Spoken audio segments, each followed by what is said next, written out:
time doing a spontaneous live. Oh my God, it's live! Surprise, guys, we're back.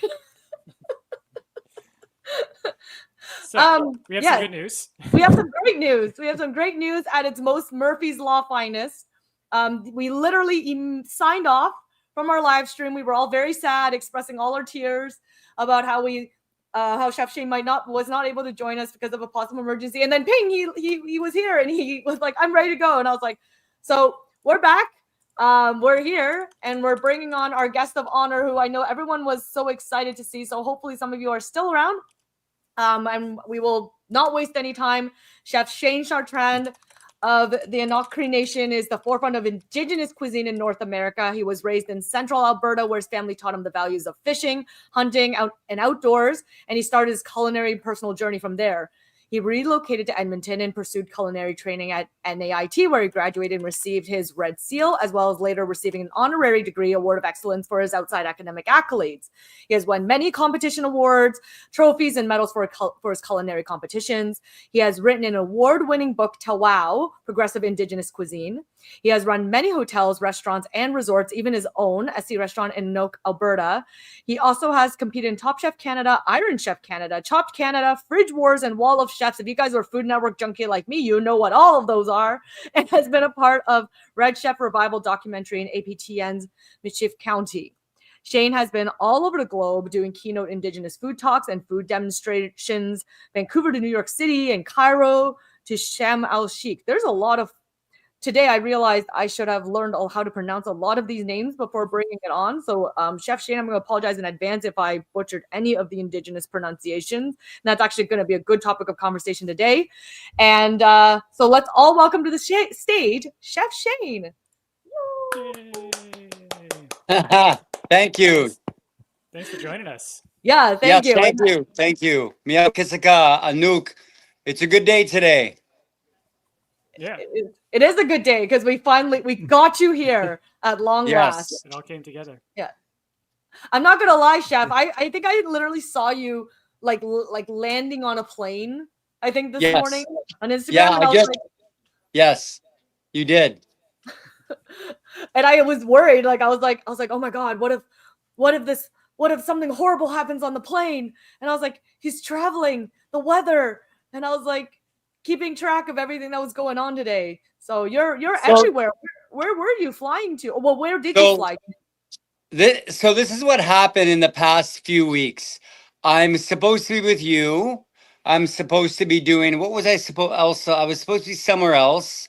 I fell sick, very, very, very sick. I got out of the hospital. I was in Boston. Everyone was very upset that I ended up still going, but it was 6 months in the making. It was only for 3 days. I came back, one night's sleep, went to work. A few other days later, blah, blah, things happen. And then here I am at CFJC Kamloops Television because I'm doing a culinary event in the next few weeks out here. And then I am with you, and my hands are actually full of flour because I literally made bannock out there in the studio, but I knew I could sneak you in between all this because I promised. We appreciate you making the time. And then again, there's no truer sign of catching somebody who is living their art than them still having that art on their hands when they come to you. That's an artist at work there. Yeah. Absolutely. Well, Chef, I want to roll right into some of the questions that we have for you because I know we have, first of all, I know I've had the pleasure of interviewing you for the food and drink podcast that I have with my friend Andre Prue, Tasting Together, where we talk a lot about food and drink, and you shared some amazing stories on it that I want you to repeat for this crowd of creators because, you know, a lot of the folks here today are world builders, writers, creatives in their own right. And sometimes like the stories we hear from real life is even better than fiction. It's like you can't make this shit up. And so I kind of want you to take us all the way back to the beginning. Tell us a little bit about your path to becoming a chef. Like what got you interested in food and how did you get your start? What got me interested in food is interesting because I'm 50 years old or 49 turning 50. So I'm of the age where I've lived And I'm also young enough to say I've got a lot still to do. So I lived the years of no internet. So when I was a kid, I grew up on a farm, but I love food so much. And my mom said, go find a job if you want to buy yourself shoes or a mountain bike or whatever. I said, okay, I'm doing it. Ended up that my first job was I was a dishwasher at a truck stop out of the town of Red Deer, in between Penhold and Innisfell was where we grew up on an acreage. Yeah, so my world was always food. And I started in the scrubbing dishes, but I saw everybody else on the line, short order cooking, which is different than line cooking, which is different than station cooking. It's literally one guy doing every single thing. I fell in love with it. I fell in love with the people. I fell in love with the stove. I fell in love with the equipment. I fell in love with the heat and thinking about the fact that people are going to eat my food as I get better and better. And I'm going to get every single fulfillment out of that I can. And I cannot wait. That's where my brain was when I was 17 years old. That's amazing. 17 years old. And I love that you said you fell in love with the heat of the kitchen and the stove, because I'm not gonna lie, like I've been in those kitchens before, and it gets so hot in front of the stoves and in all that. And I Yep. can tell you that wasn't something that I fell in love with. And I also like there's like a danger element, right? Like I like you talk Yeah. about the burns that you get from working in the kitchen. Yeah. So That's right. that's pretty intense. And Yeah. and I know when you and the thing is, like, you described it like a truck. It was like a truck stop that got your start there too. So It was a truck stop. Like we were literally doing Salisbury steaks, Monte Cristos, liver and onions, um, BLTs, burgers, lasagnas, just everything that was just very truck stoppy. Like you'd get like at a Craig's way station or like, any of these kind of truck stop sort of places. Family style restaurant. That was what I loved. mhm. And I know there's been like a real variety of places you've drawn inspiration from as a chef. So I was Yes, hoping you could tell us a little bit about, I guess, sure. what your creative style as a chef has been that has evolved out of that. And my favorite test for this with any artist, whether it's like a chef or like an illustrator, is if somebody walked into a room with something that you've made and then 7 other things that other people made that aren't you. How would you Yeah. describe to them how to recognize like that's the Chef Shane masterpiece? That's how we know that Yeah, Shane made this. that's a great question. It's easy to answer. I got high end um style food, but not really high end because it stops at the rustic part or I wouldn't even say the word rustic. To this land, to this earth. Like I'm not fussy about certain things. I don't do any molecular gastronomy anymore. That doesn't serve any purpose in my life. Presentation, I love presentations, but it depends on my mind. It depends on my mood. I'm always going to have a lot of vegetables. I'm always going to cut them in all different shapes, sizes, and forms. I'm always going to try my best to have lots of color and flavors and things that are very interesting to eat, very texture driven, obviously flavor driven. But um when I got my final inspiration, because you got to realize I was lost. Like I may have wanted to be a chef, but I wasn't doing very good in culinary school, and I wasn't the best line cook growing up in the restaurants I was at, and I still loved it, and I knew I was going to do good some way down the road. It might be just 5 years after everybody else got great, because I just felt like I couldn't quite get it as fast as other people could. But that was not the case. Once I opened the Suser Lee, who is a chef out of Toronto, I opened up his book and I saw Chinese French cuisine that inspired me beyond belief because I saw wild game, I saw straw, I saw vegetables of all over Asia.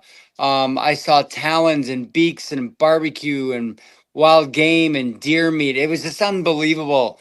And I'm like, this guy has inspired me to push Indigenous food in that direction. I was mind blown. And then I had the epiphany of what I needed to do. Mm-hmm. And actually, like, following up on that question, I know this was actually almost like a mild contention point when you compete on Top Chef Canada, because you had to show this, like, it's like bringing your identity on a plate, but having people Yeah. understand it, especially if they don't have a chance to understand your Yeah. cuisine right away, Yeah. right? Because you Totally. And it, brought those indigenous flavors to the plate on your like very first dish and just sort of said like, this is me, like, hello, yeah. right? Yeah, and it's very risky. You got to think about this. And I think you may have asked this or I said it. I'll tell you the craziest thing about that is I never gave up through the whole show of doing Indigenous progressive Canadian food. And there was a moment, the minute I started progressing through the show, because I did very well, I was Yes. going to change. I was going to do, I'm like, oh, I could, maybe I can win this. Maybe I flip back and start doing traditional classical dishes, make some fresh pasta, make some beef Wellington, do some French techniques, do some Middle Eastern techniques, because I used to own a Mediterranean restaurant as a kid. And maybe I could finish off the show 3/4 of the way through to an Indigenous food. And maybe I could take this whole thing home and showcase the other side of me, which is the professional chef Shane Chartrand. But I really didn't want to do it because I wanted to stay to my game plan, stick to Indigenous food, showcase that in a way that nobody else has. And I buckled down and I said, you know what? Is it about the money? Is it about possibly going further by using a cuisine that I used to love and celebrate instead of my own? So I stayed doing Indigenous food and I didn't. And to me, that's the ultimate win. For sure. And thanks for the people who are joining. And so the question I actually had for you, because Mm-hmm. you were talking about how at one point in the competition you thought about kind of Yes. playing with everyone else by going to, more traditional classical Eurocentric Yes. cuisine as opposed to staying true to your roots. Yeah. And Yeah. I think a lot of writers and a lot of artists feel this constantly. They constantly think, do I showcase who I am and share my voices and my stories?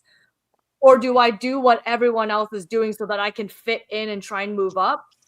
And Yeah. where do you find like that bravery, or where do you how do you kind of find that ability to stay authentic to yourself? And what kind of advice you could give to a young creative person who sort of is feeling that tension of being pulled away from what they care, like what they really want to do, and feeling like that it might not, feeling like it might hinder their success or career growth? So that is such a good question. It is loaded with so many great answers.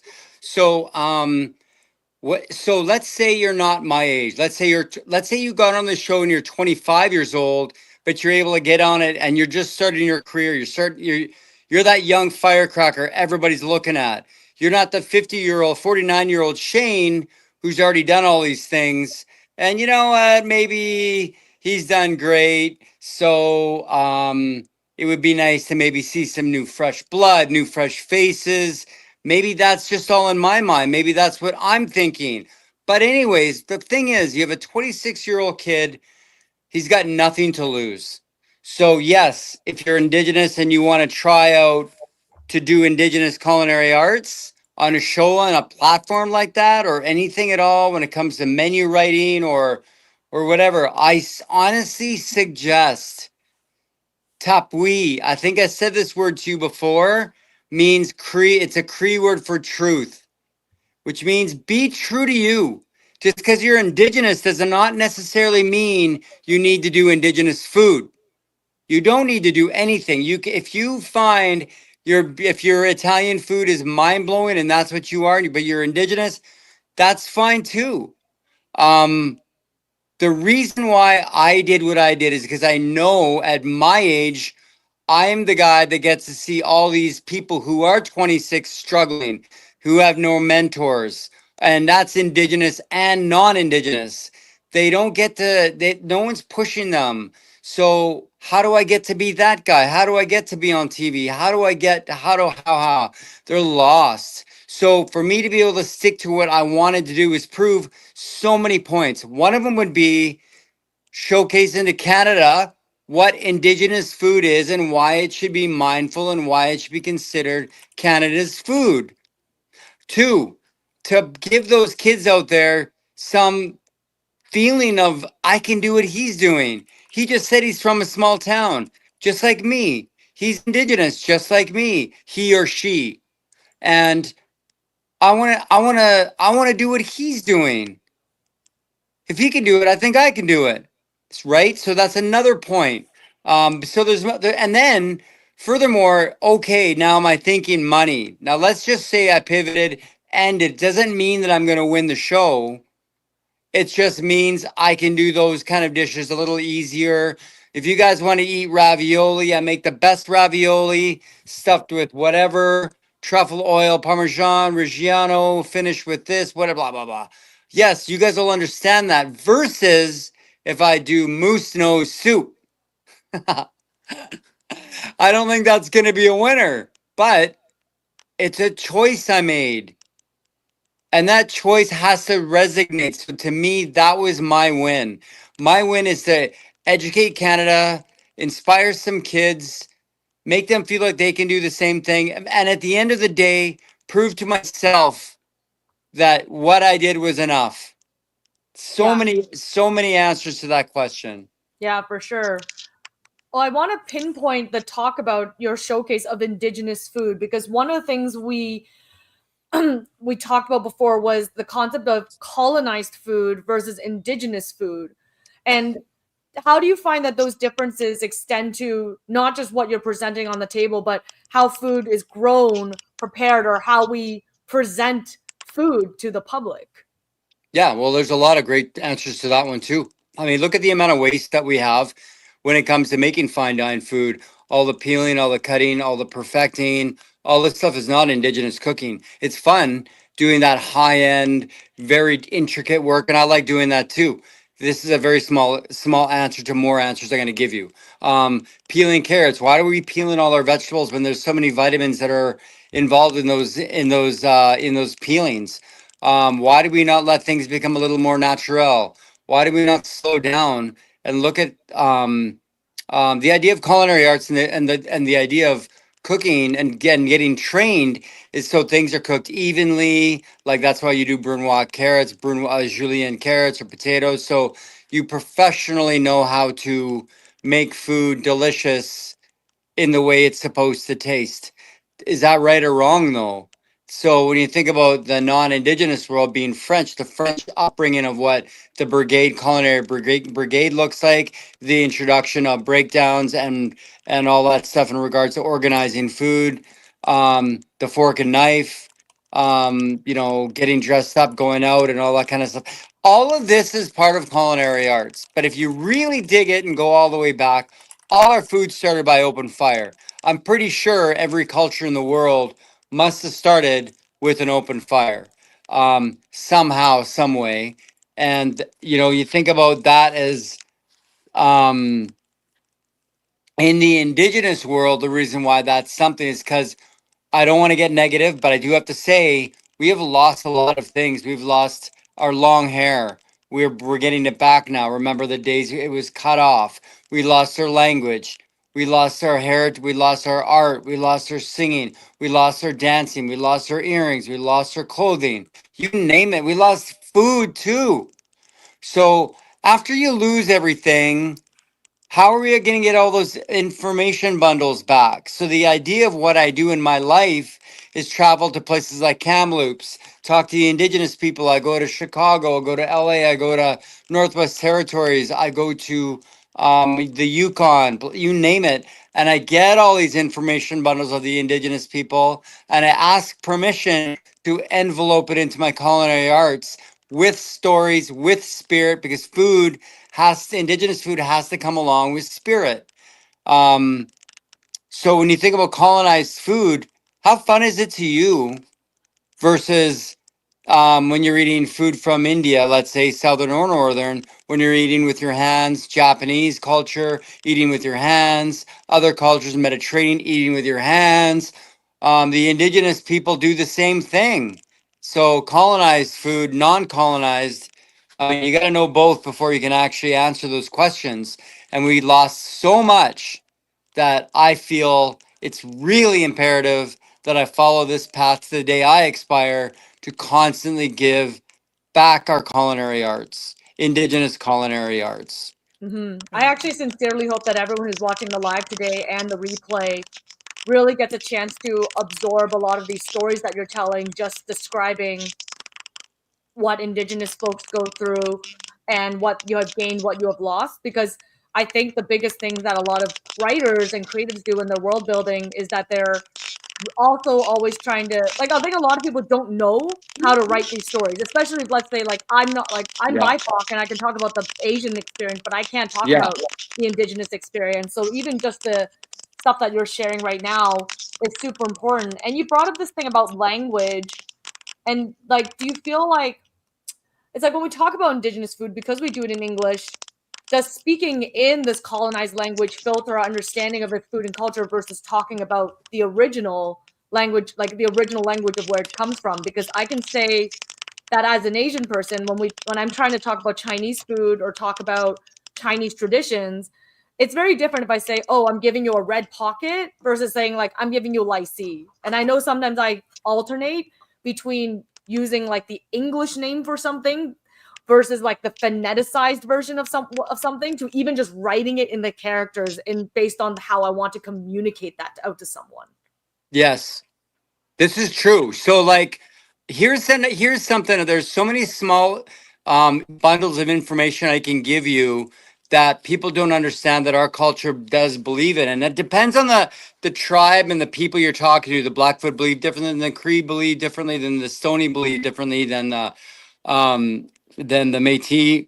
Sorry. The Iroquois and etc. We all have different belief systems, but also at the same time, we all have spirits that are very similar. So, for instance, if I don't know how to speak Nehiyaw, which is Cree, and someone's speaking Cree, or if you go to a powwow and you're there and you don't understand the words, don't stand there and not take it in. The idea of the language is you're supposed to take in its energy of the language. So it doesn't matter if you know what they're saying or don't know what they're saying. Take it as serious as if you did. You have to let the energy come in. The language comes into your system, into your soul, into your mind, into your culture.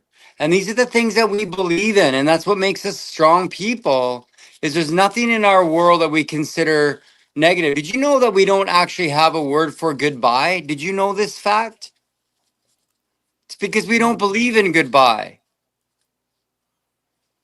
So what's like I guess like what's the closest term when you Nothing. There's nothing? nothing. So the conversation just ends and Yeah, you like I mean, it'll be like, hi, thank you. Words for like see you tomorrow, but there's no goodbye. There's no right. goodbye. And that's the thing is, let's dial back to food again. When it comes to the culinary arts and all that indigenous information, it all comes back to the dinner table. It all comes back to the feast because it's always about people know this word. I get it. It's sort of the buzzword is food is medicine. Food is medicine. But we already know that. We already know that. Everybody knows that. That's what makes us sick and obese and etc. But we've also lived in this colonized world where we've lost our taste for bear meat, deer meat, wild game, because we've been pulled from it. And so for us to get that flavor back in our mouth, we've got to be able to find it, which is hard. Then you got the introduction of reservations, and then you got the Indian Act. It goes on and on. By the way, I'm not a historian, so I can't say facts about things like this, like especially with the Indian Act. That's a very complicated conversation.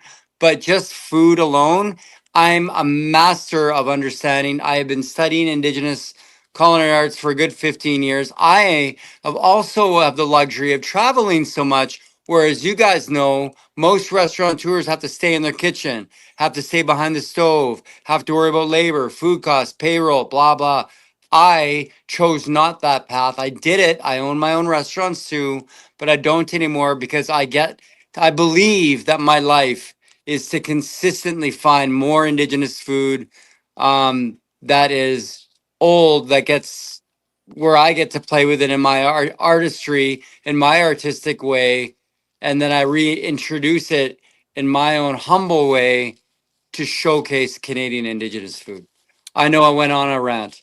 No, Oh. actually, I actually want you to rant more on this because there was experience that you talked about on Muroki's Tasting Together podcast about traveling to St. Laurent, Manitoba, Yes. to a Métis community there, where basically the government had introduced a type of fish to the lake in an attempt Yes. to help feed, but had not paid attention to the food principles, the ecosystem, how that would affect things. I was wondering if you could share that story Yeah. with us, because I remember just being wowed. Yeah.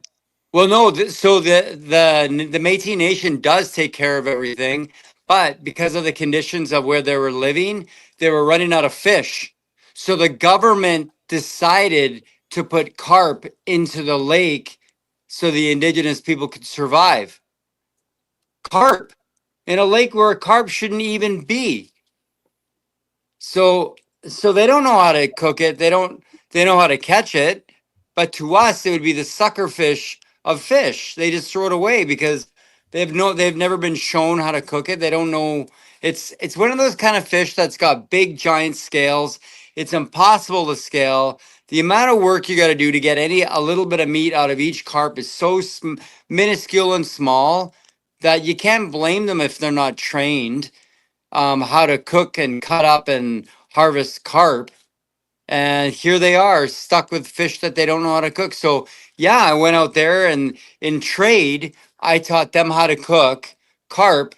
In trade, they taught me how to hand net fish, fish from the lake, which was the most Indigenous trade-off I've ever had in my life. I'm teaching them how to make crudos, ceviches. Yes, maybe that's not what they're going to make at their house, okay? But at the same time, I wanted to show 5 or 6 or 7 different ways you can make carp, and they loved every version of it. Like, so you think Indigenous people love eating ceviche? I don't think I know many that do, but they certainly loved it. They loved it.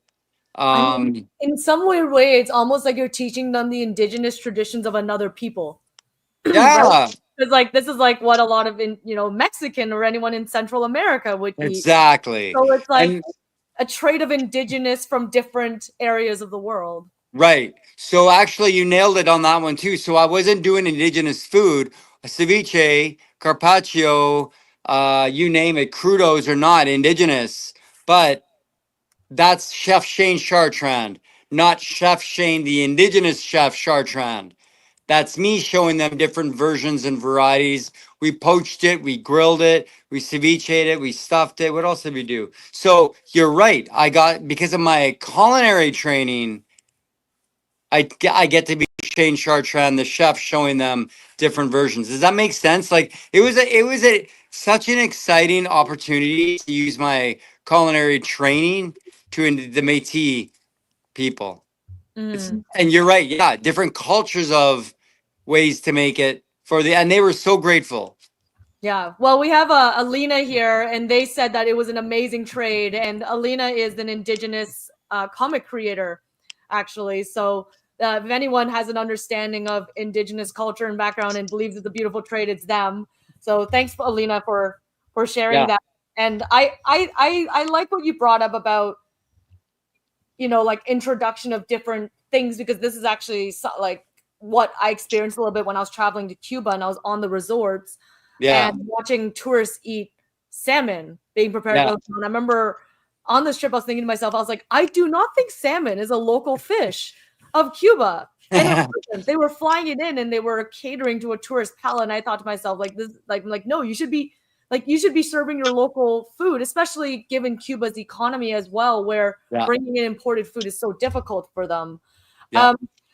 I know one of the things you talked to us in the past was about Indigenous food being a dimension to dimension food, which means you're talking about feeding people here and now on this earth, but also feeding the people who are going to come after us. I kind of want to hear your philosophy around that. Yeah, so I get caught up in certain things about Indigenous cultures, and I get caught up in great conversations. When people stump me, I really enjoy it because it makes me go back and think about my culture. So like this guy said, you're not cooking just for the people that are here. You're cooking for the dead. You're cooking. What would you cook for the dead, Chef Shane Chartrand? And I could not wrap my brain around what that conversation looked like. But I get these kind of things all the time. So that comes out of sitting back and really thinking about what that means, because we as people affect the frequencies of the land, which is what Cowboy Smith taught me from the Blood Tribe. We ourselves affect if we're here and when we're not. So we believe that once we pass away, we're still here. Our energy, our synergy is still on this earth. We're not done our tasks yet. Our story is not finished. Just because you can't see us, we believe that we are still here finishing what we were supposed to do, the messages that we were supposed to finish for people. And so what does that menu look like? Well, the menu looks like feed people great food, feed people healthier, feed people what they should be eating, shove it in their mouths. Don't talk about it, eat it. Don't worry about it being maybe leftover pieces of fish that you're not used to eating, but let's get super ethical about it in a lens of just people that are here. Eat everything. Come on. We already know the nose to tail dinners and the farm the fork dinners and the what's another one? Lake to trout, fish to plate. It's like whatever the mile diet is. Lake to Like plate. Oh, it's a Yeah, 100 yeah, mile yeah, yeah. diet. Well, the bottom line, these are all marketing ploys. I've said it before. I've had people like disagree with me. No, it's not. You have marketing to fill your restaurant. Yes, you do. Yes, you do. And that's why you need those gimmicky names. But at the same time, you got to believe in what you're doing too. So like that diet of cooking for the people that are coming next to us obviously is going to be influential on how how I treat people today, what I feed people today. I just finished a segment. I'm not even kidding you guys. I'm not kidding you. There's the studio, CFJC, Kamloops. This is my life. I'm talking about food. I just made seared West Coast Sailor scallops, braised cabbage with fresh peas. That was the dish. No alcohol, no butter, and very low in fat and really refreshing. Simple eating, simple cooking. Man, I could have eaten 10 of those plates, and it was just for a little TV segment. As we know, even just on TV, sometimes people fake it. I don't. Everything I do is as ethical as I can, even when it's with this. So yeah, it really is just about just thinking smart, being ethical, and making delicious food because you care about other people. You care about your family. You think I want to get a big giant bag of potatoes? You know what I mean? Like, I won't go down that rabbit hole, but that's the idea of cooking for the people that are next to us, after us. And with now I'm that- hungry. Yeah. we And thought that was going to happen, though. Yeah. And this actually ties into an audience question that we had.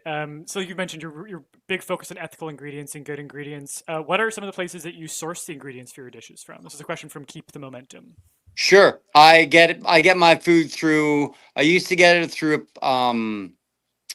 Metaphor Foods, Makuni Wild Harvest, Mona Mushrooms, and all the rest comes from the farmer's market because my restaurant sits inside a farmer's market. So right now when I head back, the flour that I use for my what do I use flour for is red fife wheat flour. So red fife wheat flour. And then a lot of the stuff I get from there is all just local. Even the bison and the elk, all the farmers are all around us. And this spring and summer, I'm going to be going to all the farms because I don't want to just eat it. I don't want to just believe. I want to see it. And that's exactly why I do so much traveling too. I get to physically, legitimately see the reindeer harvest. I get to see the reindeer hunts up in, like I said, Northwest Territories to the Nass River, where I went to see the Niska people who eat off the inlet, who are actually legitimately the Niska tribe, are changing the ways of what Indigenous food is right now today. They're literally living the most ethical life you could ever imagine. The food truck goes to the Niska tribe out of Kincolet, Nass River, Kincolet, once a month. And other than that, they're eating out of the inlet. I could go on this stuff forever though. But yeah, I get a lot of my stuff from these kind of places that I look up and I look through, but mostly from the old Strathcona Farmers Market at the moment. But I've always been a person to make sure that I'm very close with farmers markets because they're the ones that actually show up at 3 o'clock in the morning from their farm to the market and sell it to us. Mhm. In any city, just go to a farmer's market. I mean, that's my favorite form of tourism. The Yeah. follow-up question was, what is your favorite seasoning or blend for a poultry rub? Holy jeez. Well, I mean, it's pretty easy. It's gonna be thyme, sage, oregano, but sometimes I want to spice it up a little bit. I actually used sumac today on my scallops in this episode I just did.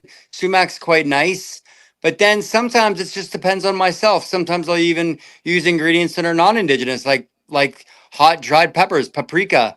I don't use a lot of cayenne. I use paprika, and I like to spice up my poultry. Nice. I mean, my family has like roots in, probably the Sichuan area of China, so I've definitely grown up with my fair share of super spicy cuisine. Yeah. Well, we got one more question for you before we kind of pivot a little bit into doing some creative work and some creative prompts together. Okay. And this is a bit of a transition question for it, because what we're going to be doing today is pulling some random prompts from our deck of world building prompts and coming up with like a fantasy culture that's really focused around food, whether it's the dishes they eat or it's the culture about how they share food.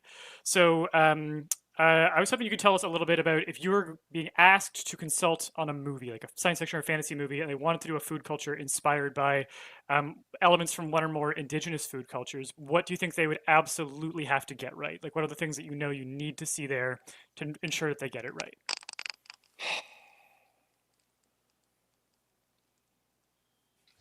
Ask that question one more time if you could. Yeah, of course. So if you are a consultant or you're working on the set of a movie where they're going to create a fantasy or a science fiction culture inspired by indigenous culture, you're the cultural consultant. You're going to be telling them, like, this is how we're going to make these meals make sense. This is how we're going to make the food culture made sense. And they want to make sure that there's nods or connections to indigenous food culture or food principles. What are some of the things you really want to make sure they get right if they're doing that? Or even the people, right? Like how it all informs this world. Because I think a lot of people do these. They create like Avatar was one of them, right? Yeah. It's like they did this thing. They tried to like touch on, and I remember watching and feeling like it was this huge mashup of like, here was some indigenous exploitation and colonization. Here was some clearly like exploitation of African culture, and it was like a mishmash because people just picked what they wanted, but not without any. I didn't think, in my opinion, true respect to. No, you're right. You're right. That question actually that came up quite a bit in my life. Is Avatar. I think if we were to reel back some really cool examples of what that would look like, I think okay, so I'm going to answer this on my experience of using the Edmonton archives, Calgary archives, tools that I've seen that have been made, things that people don't even know about that were fractures of food that were found on specific style stones, specific to the West Coast where you get some sea salt stones that have a saltiness to them. I think you guys understand what I mean, where they would smash meat or whatever, like pemmican or whatever, against stones, and it would pick up some of the saltiness. Also, stone soup. I think you guys probably have heard of stone soup. Boil a stone, drop it in soup, and it comes to a boil. Stone soup is a big one. Making sure that you utilize things like this, right? And into the future, whether that be real or not real. I mean, it's still really harnessing the idea of, oh my God, I can't believe that was a thing. Oh my God, I can't believe it's like the use of like a talking stick. Like when people find out what a talking stick is, they're just blown away that people don't use talking sticks now in meetings. Look it up, you'll know what I mean, what a talking stick is. But back to the food side of things, really bringing in seaweed, really bringing in the whole carcass of wild game, really bringing in the sharp blades that were made from arrow tips or whatever to scrape and what's the other word? fletch the hides because you scrape and then you fletch. I believe I can't remember. It's Fletcher scrape. Either way, these tools is exactly what extracted food and clothing and everything that goes in that regard. Because food and clothing also go hand in hand in our culture. So I hope that kind of gives you an idea. Old ancient preparations, stones, rocks, wood, fire, warm them up your papoose, all kinds of tree strippers to make teepees and all this kind of stuff. It's all relevant to the culinary world. Mhm. Awesome. And I would say for folks who want to kind of make sure, like if you guys are doing your own research for your own creativity, or you're trying to get into your or kind of flex your culinary muscle a little bit, you can find Chef Shane's cookbook Tawau wherever books are sold around Canada. Is it available in the US too, Chef? Not sure if you heard me there. What's that? Your book Tawau, is it available Yeah. in the States as well as Canada?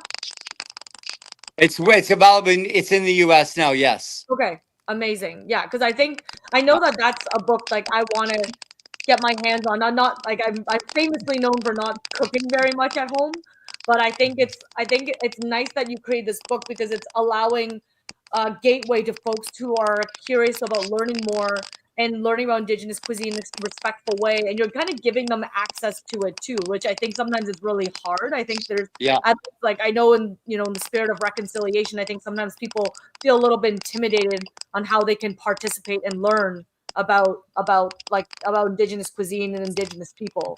So Yeah. Well, so when it comes to hunting, the one thing you're supposed to do as well is make sure that you thank the animal for giving itself to feed to feed your family. Just like sweetgrass, when you find sweetgrass, you don't take it all. You take what you need. These are natural, ethical ways of thinking as a good human being. But you'd be surprised how many people would be like, "What? You didn't take it all? What do you mean I didn't take it all? Of course I'm not. Like you guys, I know by the little time I know you wouldn't be the person that would hoard it all. But it's crazy that Indigenous people know that. And when I tell people that's what they're supposed to do when they hunt, shoot one deer, shoot a deer or two for your family. Don't shoot 10. You don't need 10. And pray that that animal gave its life. Put down tobacco. Put down like tobacco for Mother Earth. And keep in mind, like even when it comes to going back to the question about tools and getting food in the future, xylem is a great example of pure protein that you get from a birch tree. Between the actual tree itself and the bark, inside of it is xylem. And you just suck on the xylem, put it in your mouth. That's pure protein. So then we're getting into foraging. You get what I'm saying? I'm gonna have to try that the next time I go out in the wild because I do see birch trees semi-regularly. Yeah. Yeah. Well, I'm really excited to explore some of these ideas and these principles in a little bit of a world building exercise here then. So what we'll do is we're going to pull out our little card camera. Actually, before we start here, Chef Shane, what's your time availability like here? I just want to make sure that we're able to plan around your time. I don't know. I'm waiting for an answer, but let's just keep going. That sounds good. So I'm going to change our little view here, and we're going to do like this. And I just want to see if I can make you bigger. Okay, I don't know how to make you full screen when you're in the vertical format, but we'll work with this. So this is the little world that we're going to build. We're going to draw some cards to read some prompts about a world that we're building. And I'd love for you to talk us through your thoughts if you are helping design a culture for a science fiction or fantasy movie that's going to be really focused on food principles, how food is gathered, how it's shared. That's the stuff that we want to be able to dive into with here. And we have a comment from Alina here. For foraging, I was always taught never to pick the first kind of plant you see in case it's the last one in the area, and then only to pick every fourth plant after that. So yeah, focus on making sure there's something left for the person who comes after you. I love that guideline. And I also thank you, Keep the Momentum, for saying that Chef Shane's Tawau is available through Barnes & Noble in the US. So that's the big bookstore.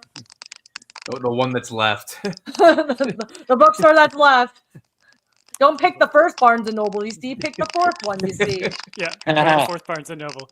So we'll go ahead and start here. So Eric is going to draw a region card. This is going to be kind of defining what sort of biome or what kind of landscape or ecosystem our culture is going to exist in. So you can take a look at these here and pick, Chef Shane. We got a forest, a plain or plains, or a valley. Let's try plains. Cool. Tough Alright. one. Alrighty, now we'll pull a landmark card. Landmarks are like points of interest in the region, so this might be a place where people gather, it could be a place where they hunt, it could be different structures. We'll give you a few choices here.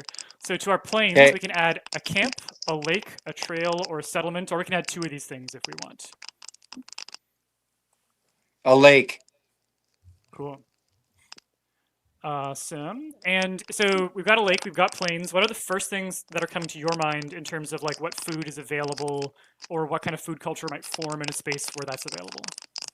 Wild rice. Oh, cool. Yeah. I actually like the wild rice, how wild rice came to you so quickly. So I have a story for you, Chef. When I did a wine press trip to Greece 2 years ago, but not only did it take us through wine agriculture, they decided to kind of take us through on a bit of a food agriculture tourism so that we understand what agriculture is like in Greece. Yeah. And they took us to a river delta, and they were saying how this river delta, because of the amount of salt water that came in through the ocean, they found this delta very difficult to farm because obviously a lot of agriculture will not grow in salt water.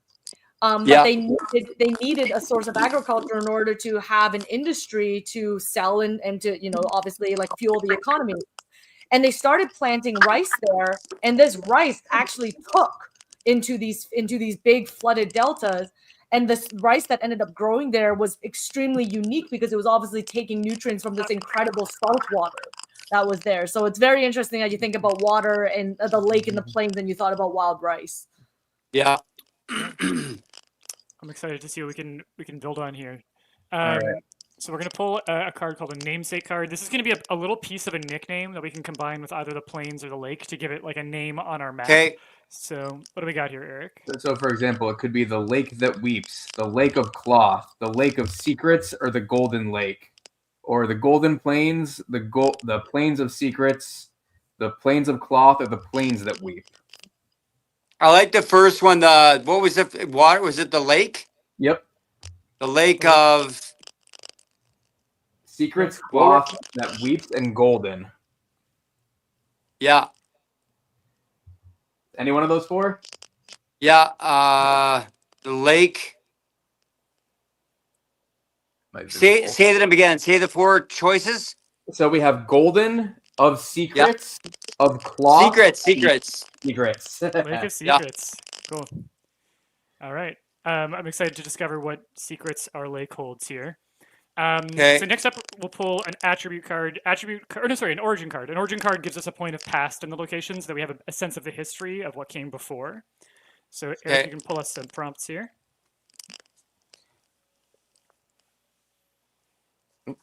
One moment. So, okay, was this region a former trading hub? Is it the former habitat of an extinct species? Was it shaped by landslides? Or was it the site of an infamous heist? What was the first one? The first one was it was a former trading hub. I mean, that sounds like it would make sense, so I'll go with it. That sounds Not that it needs to make sense, but Part of the fun is when it doesn't.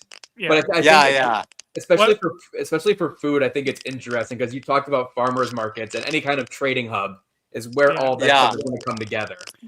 Yeah. When you laughed at the heist, my first thought was I think there was a multi-million-dollar maple syrup heist. Was there not in Canada? What?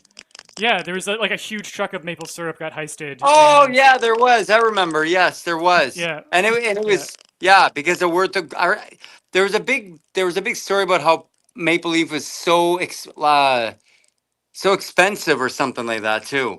I think they talked about how there's actually like a maple syrup archive somewhere that actually houses millions of dollars of maple syrup somewhere in Canada. Right.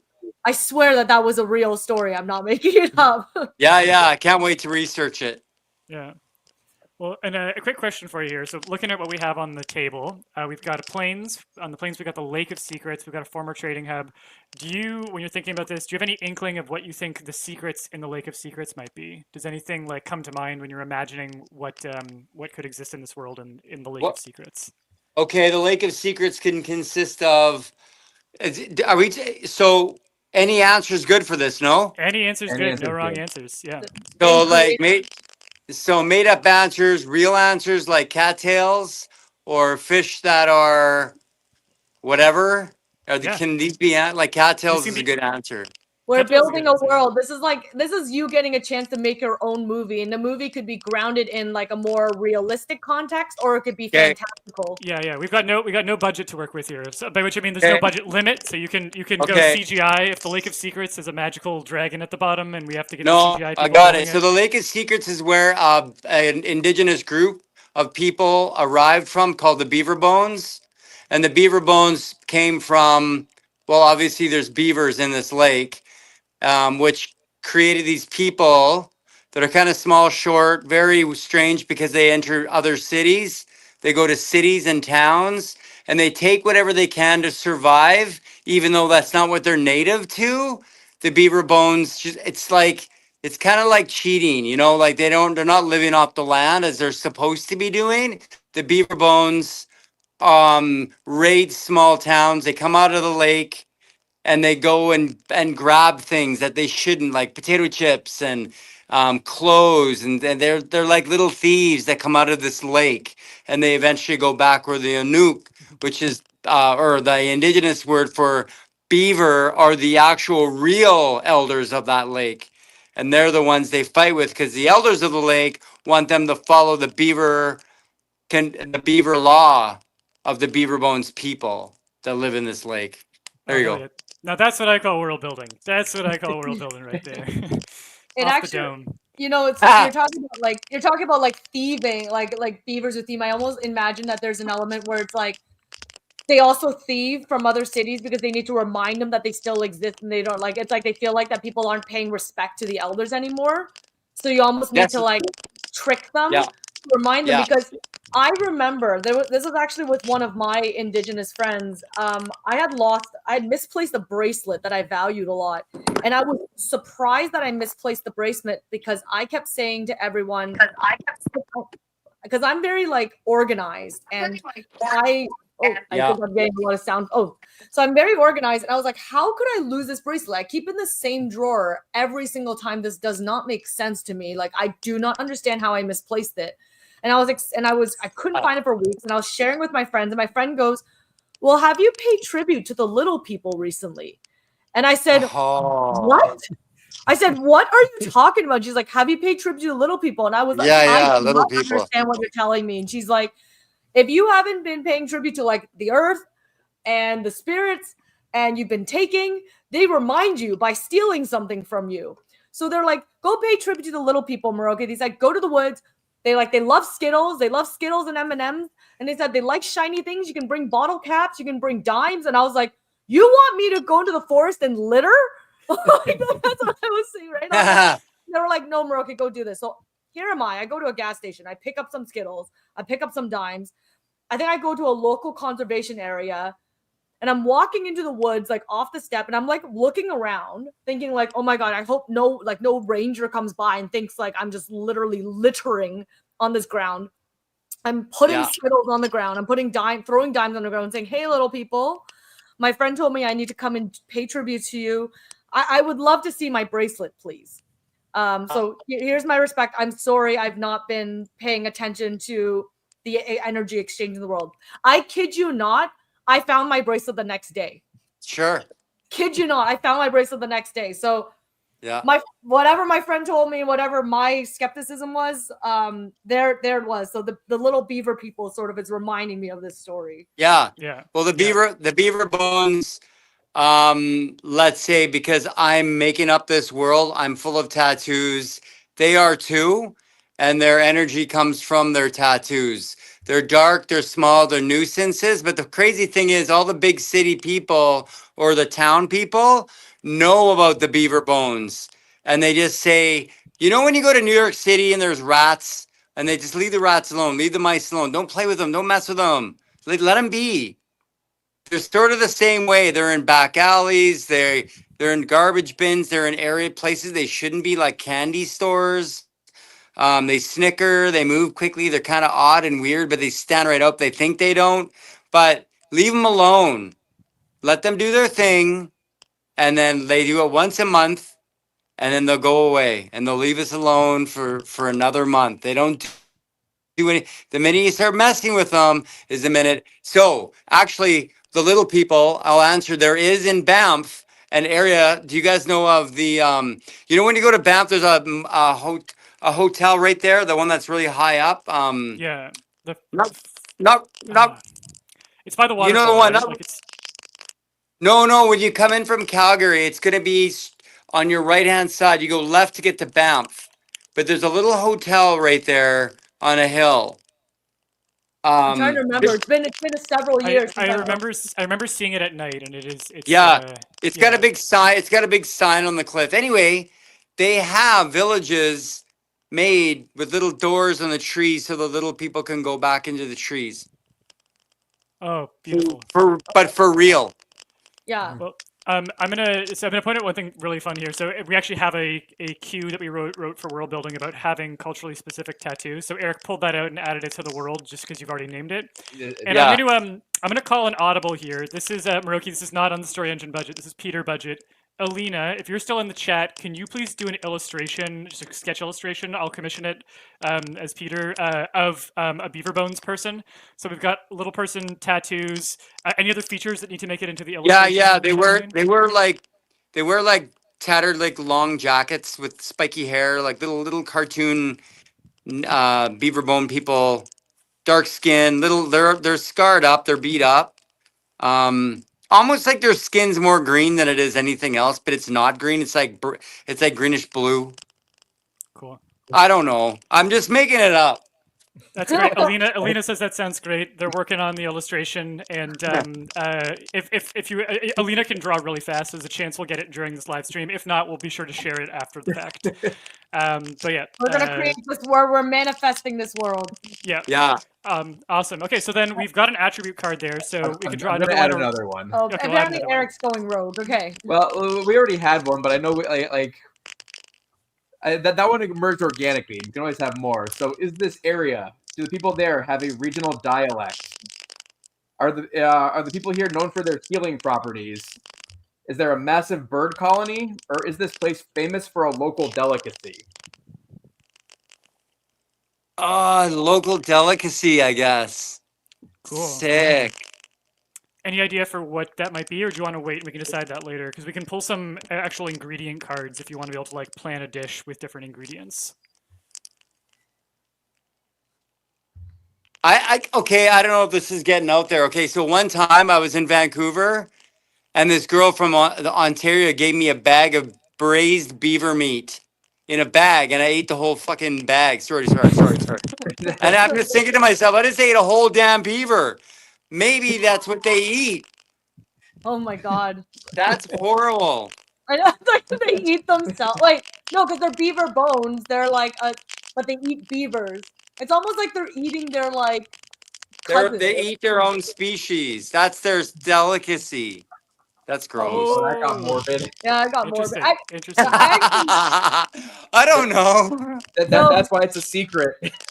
There is a few fictions out there that I've read where like if they've kind in like I've read some fiction stories of like very intense caste societies where the upper caste would basically eat like their delicacy would be something from their own people but from a lower caste, and the lower caste become like the chattel of the upper caste. So I've heard there's stories like this. I've definitely heard them before. Oh, that's I think the idea that they have enemies, and the enemies are the actual traditional beaver people, which are the Enoch people.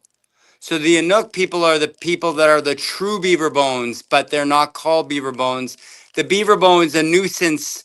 They're a different breed. It's like they're not. It's like a vampire, like a half breed. Right. Right. Interesting. I like how Keep the Momentum was saying that they're the Soylent Green of the beaver world. Nice. Again. Peter, why isn't there a beaver card in the main deck? I think there is. I feel like we potentially had one in the creatures deck. But let me. I'm gonna Wait, check but on this. are we gonna pull the advent card first before Let's pulling? pull the advent card. Yeah. Well, So I was just looking for the beaver card. I couldn't find it. So Okay, well we'll pull the advent card first. It's okay. No, it doesn't always need to be a beaver.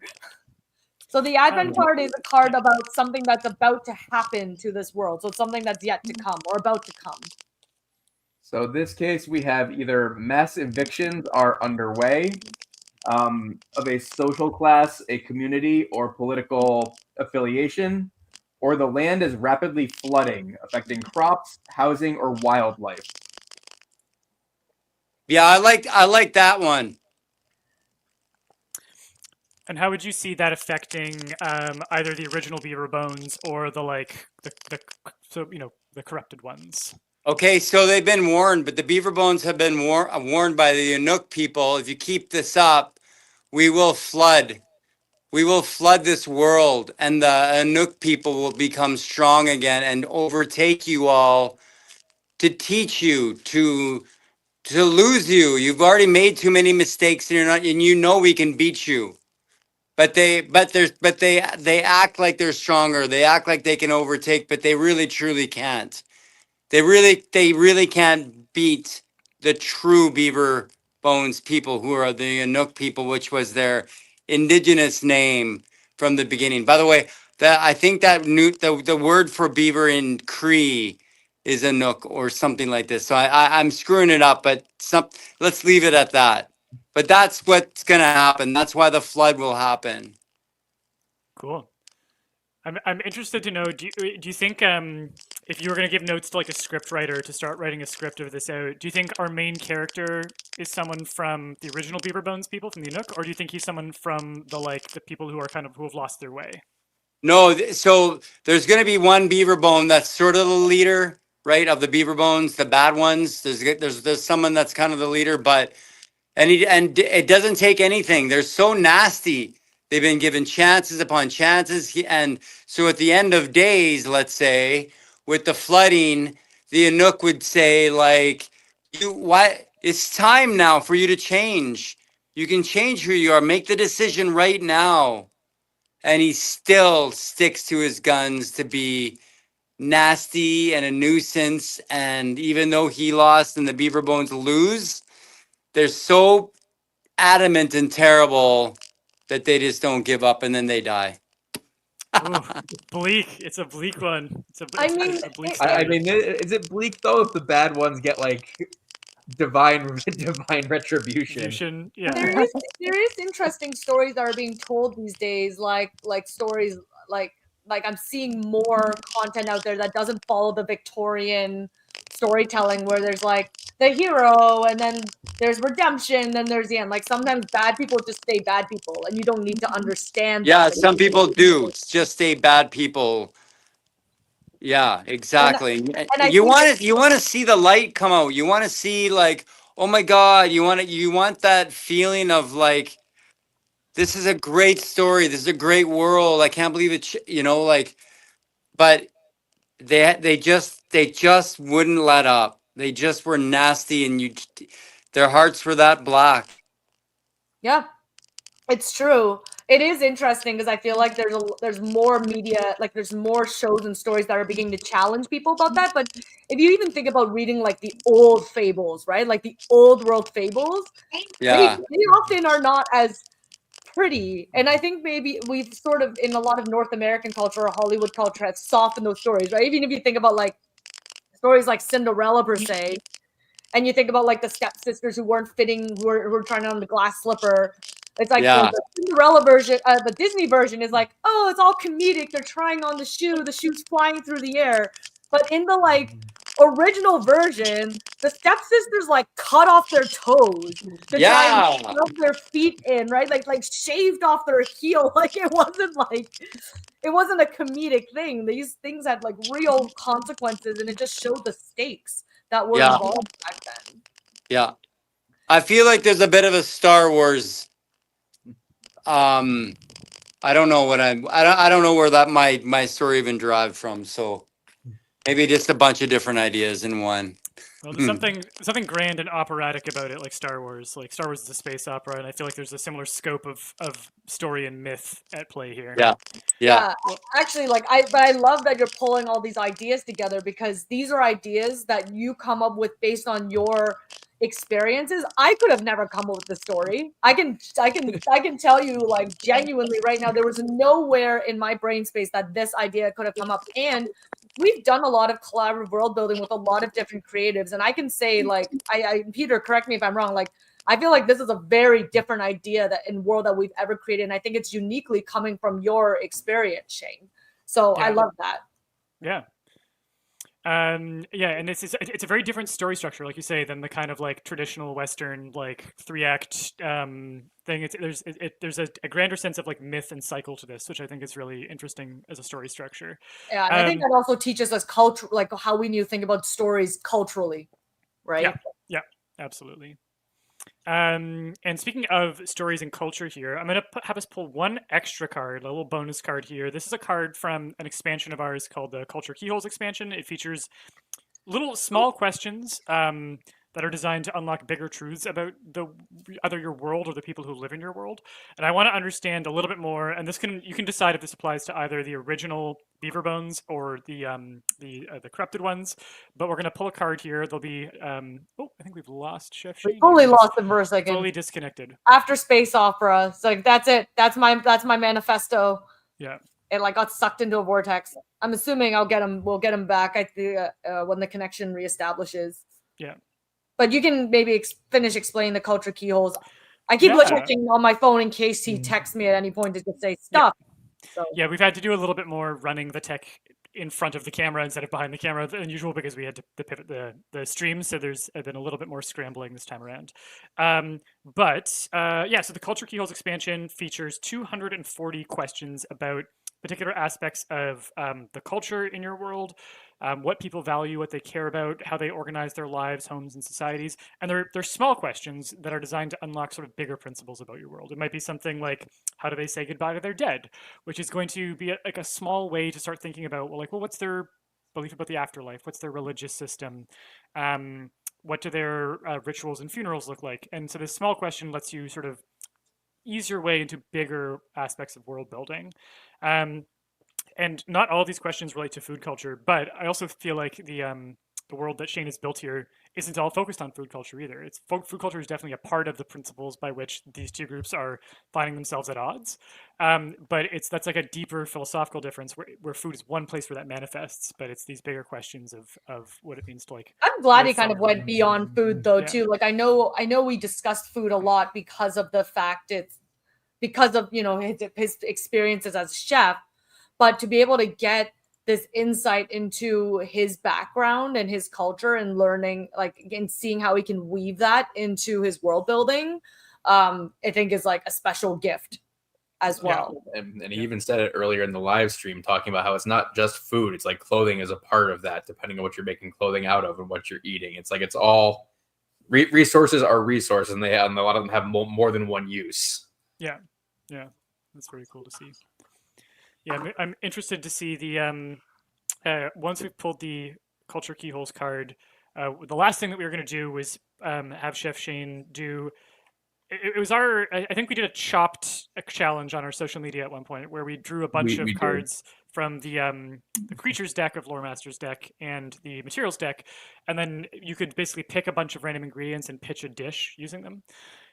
So I'm very curious to see what Chef Shane would do with that. Especially having he's competed on professional cooking shows, so his brain is very wired for this challenge style. But also, where those ingredients are sourced from, and if it's done by like the original Beaver Bones philosophy or the kind of skewed version of that, could turn out so different. Are these like scavenged materials taken from others, or are these materials that are like lovingly and thoughtfully harvested from the land? Would be like you'd have two very different versions of the same dish and it would mean two very different things. So I do hope we get to do that with them. Yes. I'm just checking in again with all my liveness to just make sure everything's okay on his end.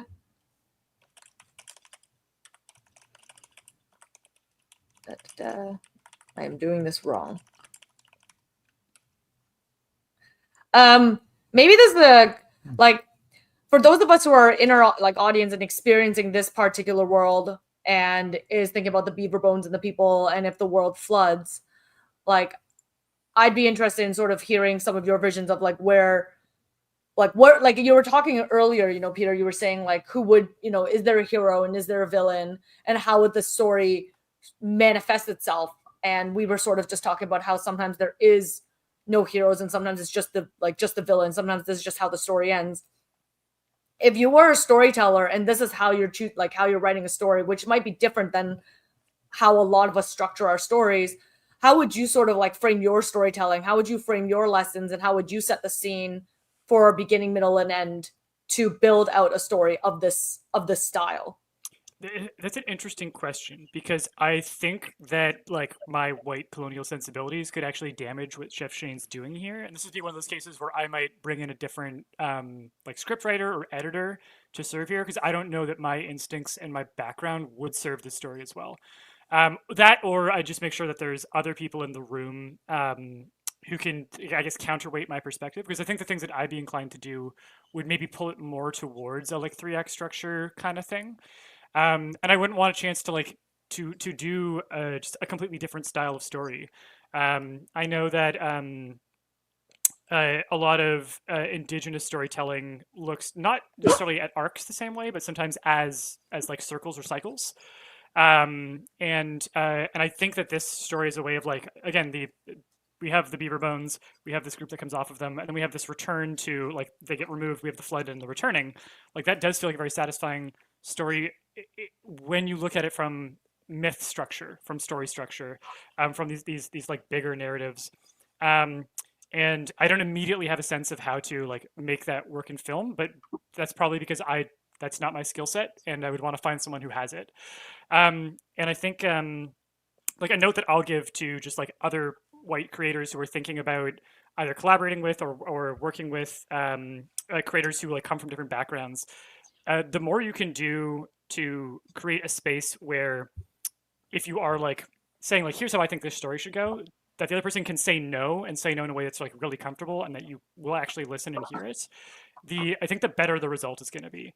Because I think I've seen writers' rooms where there are like people of color, there's different perspectives on the staff, but if the lead writer is someone who like their say goes, or where there isn't enough time to be able to like push back or give disagreement, or there isn't enough interest in actually doing something different than what you'd normally expect coming out of that writer's room, where the actual spirit of what those what different writers and different backgrounds are trying to pitch gets lost and just gets kind of subsumed by a very commercial white audience focused voice.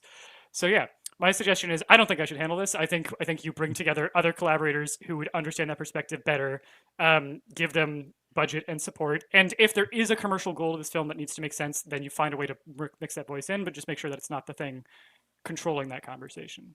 Sometimes I think a little bit like in a writer's room or in a script or a film, I understand the need for diverse voices, absolutely. And I do think in my personal experience, having worked kind of in film, at least on the film side of stuff, I have found that there's often been a lot more forgiveness for I think this is when, you know, when Chef Shane earlier was talking about colonialized food, I think in colonialized art, that there's a lot more forgiveness to do to have unresearched cultural flavorings in a Eurocentric film.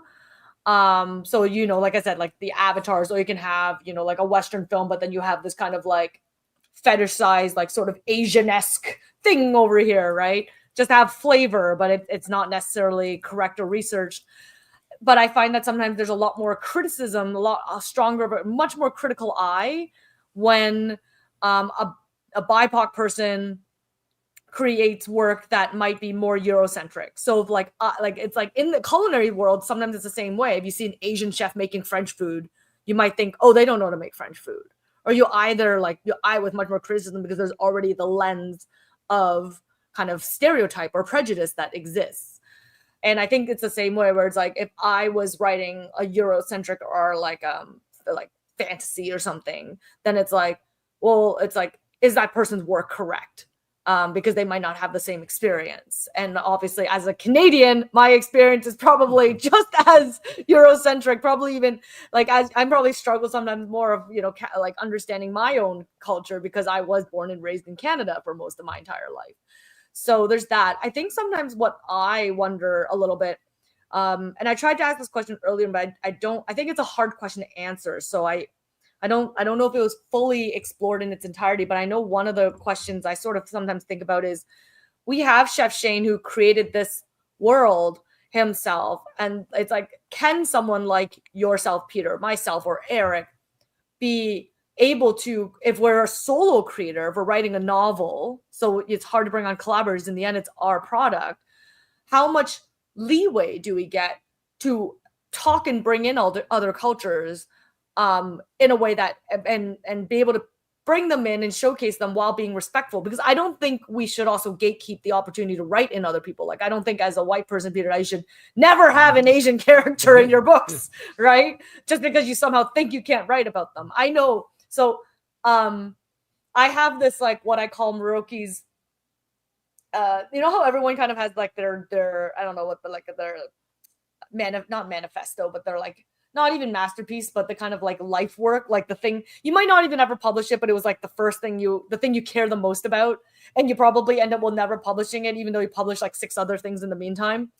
I have like this fantasy world that I created a long time ago, and this was like the trilogy I wanted to someday publish, but it's so big, and I don't, it's like bigger than me, and probably, anyways, it's fine. But I remember in the story, I, did a lot of focus on different Asian cultures because obviously that was something I cared a lot about. But even then, right, I can talk in depth about Chinese culture, but even when I wrote about the Korean folks in it, I know a lot of it was just based on my own research. And I think at one point I did have the characters going on an adventure where they worked with Indigenous people for a spell in the book. That was like kind of one of the arcs. And I did like everything I could in my research to make sure I respectfully portrayed these people. But in the end, like, I don't know how accurately I was able to do it. And I guess it's like, how do you manage that? It's like, is it one of those, for this section of your writing, if you're a solo creator, is this the work where you send off to like, an expert and say, read this, and do you feel like I'm being respectful and I'm celebrating your culture? Do you feel like I've just appropriated your culture? Yeah, I mean, it's a great question, and it's the question of cultural appreciation versus appropriation is like, it's such a big and complicated one. But I think there are some like good principles that most people are in agreement on right now. I would say check out Writing the Other, which is a fantastic resource on suggestions for writers who want to write from experiences outside of their own, but especially experiences, backgrounds, cultures, races that are, most often are either marginalized or misrepresented. And it features a lot of really valuable articles and resources written by people who are saying like, this is how my experience has been misportrayed. So, and yes, also yes to sending it to people. If you think there's a culture that you're representing where the research you've done hasn't been enough, where there is risk of like the type of misrepresentation being potentially harmful, I think it's really worth doing. To send it to someone who can read from that perspective. And if it's going to be a commercial project, if it's something where like there's money involved, being able to pay them for their time, like there are sensitivity readers that you can hire, and you can like figure out what the budget is. If it's something smaller where that budget doesn't make sense, I can acknowledge there's times where it's like, this might be like a friend exchange where like you do a favor that is meaningful to them, or you do a trade that is meaningful to them in exchange for that labor that they're going to put back into like helping someone make crudo. Yeah. Exactly. So yeah, but I think absolutely consultation makes sense. And the other thing to remember is at the end of the day, maybe you do your consultation, maybe you do everything that you think you need to do to make it respectful, and then you publish it. There may still be some people who don't like the way that you portrayed it and do take issue with it. And that is the thing that you'll still have to own at the end of that. Like, there's no shield that like, because I sent it to my friend from this background, now I cannot be criticized for the decisions that I made. You still got to take what comes when you publish it. And I think that having earnestly put in the effort to understand the perspectives that you're going to be covering does go a long way for being more likely to get it right and hurt less people, and also to for your mistakes to be taken in the spirit of earnest striving and learning. I think that those things all make a difference. I've also just seen that I have a little email from Alina Pete of Where Geek Comics here, I the Beer Bones know. person. Yes, I don't know if we're. There might be a thing where the gods have decided, the Enoch have decided that Shane needs to be flooded and flood his internet. And they're like, we don't need these villainous characters in the world anymore. Yeah, well, However, this is the Lake of Secrets, and we are revealing the secrets. Yeah. Which is it is a very white thing to like run in and be for like me to be running in and be like, tell me about this secret indigenous knowledge. That's the part that I want to know about. Taking him away. Yeah, we but I'm just gonna be hard. We flew too close to the sun. but I'm just going to pull this open here so we can take a look at the beaver. Yes, person. I think for the folks still around, we definitely at least want to share this image with everyone. It's a shame that Chef Shane isn't here to see it, but I know we'll send it to him so that he gets a chance to experience it as well. Yeah, we definitely will. In case he doesn't get a chance to join back in before we end up ending the stream here. Well, I did want to see the chopped fantasy. I did want to see the chopped fantasy thing. Maybe there's an opportunity to have him give us a little bit of idea drummage offline, but or maybe someday we'll have another surprise live stream where Chef ends up giving us some of his cooking ideas off of whatever 6 secret ingredients we end up pulling. Yeah, I was looking forward to jamming on his ideas there. But yeah, in lieu of that, I think this will be our finale for this particular stream. My guess is that his phone died. That I think on a day of travel, my guess is phone died. But here to, again, we mentioned that there's no limits on the budget. We'll get the CGI team to render whatever was going to be in the Lake of Secrets. And thank you, Alina Pete, Where Geek Comics. You can go check their work out. Especially they have edited collections of Indigenous comics, Indiginerds, and Woman in the Woods that you can go find. And this is their illustration of the Beaver Bones. Yeah, look at that. Done literally like live while we were batting around ideas, but amazing. Truly Absolutely gifted. Truly inspired. I didn't even know what my brain was thinking when I was thinking about this character, but I couldn't have ever imagined anything better. So good. I love it. It's also kind of adorable, and maybe that's why we get tricked so much. Yeah. That's the like thing. they're almost childlike in this image, and it's almost being like, "Oh, you poor urchin." Yeah. Have stuff, and then they take like more when I'm not looking because you invite them to your home. I feel like I would definitely offer. I feel like I would definitely be like, "Do you want some of my snack? We can share a snack." They'll be like, "All the snacks, all of it. Clean everything out of your store when you turn your back." Yeah. I want to know what this the red ring. Got my bracelet. Now I'm gonna go check. Now I'm gonna check my drawer and see my bracelet. I actually want to know about this kind of red hoop that is around the character, because I don't know if that was openly described. I think that was like a little bit of inspo on your side, Alina. I believe this is the answer here. I think it is your bracelet. Oh.